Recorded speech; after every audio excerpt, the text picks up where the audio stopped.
dan sentiasa berpegang teguh kepada kepada agama, bersedia menerima apa jua tugasan dan sentiasa memberikan yang terbaik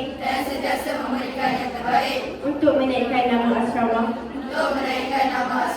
di peringkat tertinggi, menjadi esko yang berakhlak mulia dan sentiasa menjadi contoh terbaik dalam kalangan asramawati,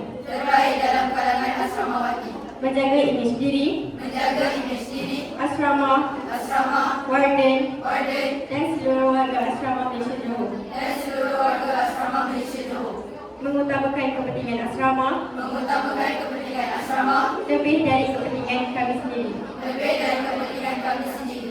sentiasa mendukung dan memastikan dasar-dasar yang ditetapkan oleh asrama dan warden dilaksanakan dengan penuh dedikasi